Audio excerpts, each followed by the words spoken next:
Assalamualaikum warahmatullahi wabarakatuh. Bertemu lagi dengan saya di sini. Saya Distendro. Saya akan menjelaskan tentang macam-macam akhlak. Di sini, apakah ada yang sudah mengetahui apa itu akhlak? Ya betul, tingkah laku. Apalagi ada yang sudah mengetahui apa itu akhlak? Perilaku ya, bisa dibilang seperti itu. Saya akan menjelaskan apa itu akhlak. Akhlak berasal dari bahasa Arab yaitu khuluq. Secara terminologi, akhlak adalah tingkah laku seseorang yang didorong oleh suatu keinginan untuk melakukan perbuatan. Menurut Imam Al-Ghazali, akhlak merupakan tingkah laku atau perilaku seseorang yang sudah melekat pada diri sendiri yang memicu perbuatan baik tanpa mempertimbangkannya terlebih dahulu. Akhlak adalah sebuah sistem yang menetapkan tindakan dan pola sikap manusia dalam kehidupan sehari-hari.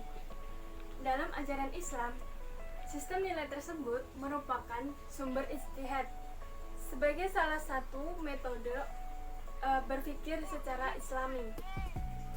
Baik, di sini apakah ada yang sudah mengetahui macam-macam akhlak? Ya, akhlak dalam ajaran Islam itu ada dua macam, yaitu akhlakul karimah dan akhlakul mazmumah. Akhlakul karimah itu atau bisa disebut akhlak yang terpuji, dan akhlakul mazmumah itu adalah akhlak yang tercela.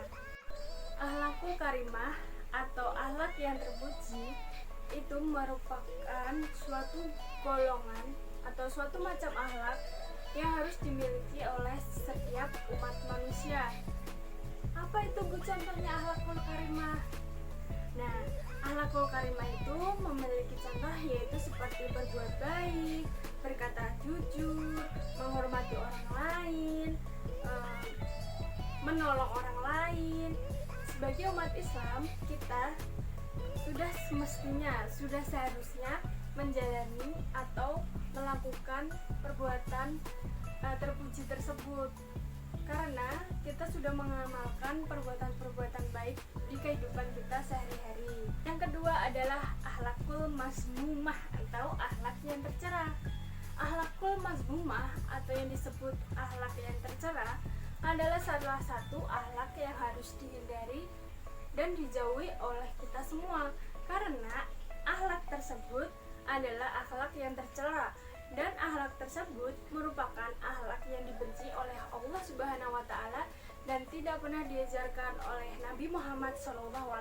Sebagai umat Islam yang terpuji, sudah seharusnya kita menjauhi akhlakul mazmumah atau akhlak yang tercela ini, karena akhlak yang tercela ini bisa mendatangkan kita suatu keburukan. Dan apa itu contoh dari akhlakul mazmumah atau akhlak tercela? Nah, akhlak mazmumah atau akhlak yang tercela itu contohnya iri. Kita iri kepada teman kita. Teman kita punya barang bagus, kita iri. Teman kita punya mainan baru, kita iri. Nah, itu adalah salah satu akhlak yang tercela.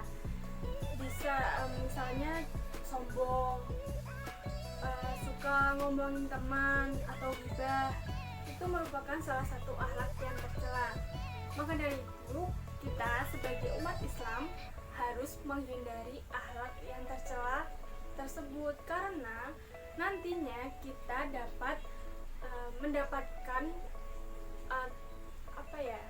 mendapatkan keburukan dari sikap yang tercela tersebut, dan Allah tidak menyukai orang-orang yang melakukan perbuatan buruk, dan Allah menyukai orang-orang yang melakukan perbuatan baik.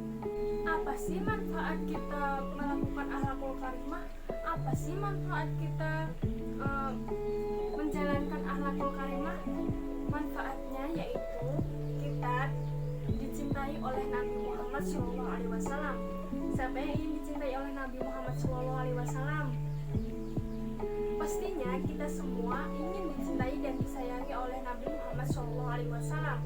Maka dari itu, kita harus melakukan perbuatan baik, akhlakul karimah atau akhlak yang terpuji. Karena Nabi Muhammad SAW mencintai orang-orang yang melakukan perbuatan akhlakul karimah, dan Nabi Muhammad SAW dan Allah Subhanahu wa taala tidak mencintai dan menyukai orang-orang yang melakukan perbuatan tercela. Maka dari itu, kita sebagai umat Islam sudah sewajarnya kita melakukan akhlakul karimah atau perbuatan yang terpuji. Manfaat yang kedua yaitu berat timbangannya di hari kiamat.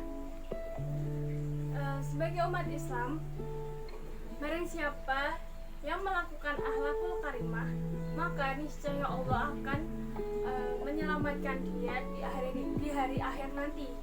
Jika kita mengamalkan dan melakukan perbuatan yang baik dan terpuji, maka niscaya Allah akan menolong kita di hari kiamat nanti. Maka dari itu, di sini siapa yang ingin ditolong Allah pada hari kiamat? Pastinya semua kita ingin diselamatkan oleh Allah Subhanahu wa taala di hari kiamat nanti. Selain itu, setiap muslim yang mempunyai akhlakul karimah juga akan mencapai derajat seperti seseorang yang melakukan sholat dan puasa. Siapa yang ingin mencapai derajat seperti orang yang puasa? Nah, pastinya kita semua ingin mencapai hal tersebut. Maka dari itu, kita harus mempunyai akhlakul karimah. Kita harus melakukan perbuatan-perbuatan baik dan mulai meninggalkan perbuatan-perbuatan yang tercela. Karena Allah menyukai orang-orang yang terpuji dan menyayangi orang-orang yang berbuat baik. Mungkin sekian dari saya. Apabila saya ada salah kata dan perbuatan, mohon dimaafkan. Billahi taufiq wal hidayah, waridho wal inayah. Wassalamualaikum warahmatullahi wabarakatuh.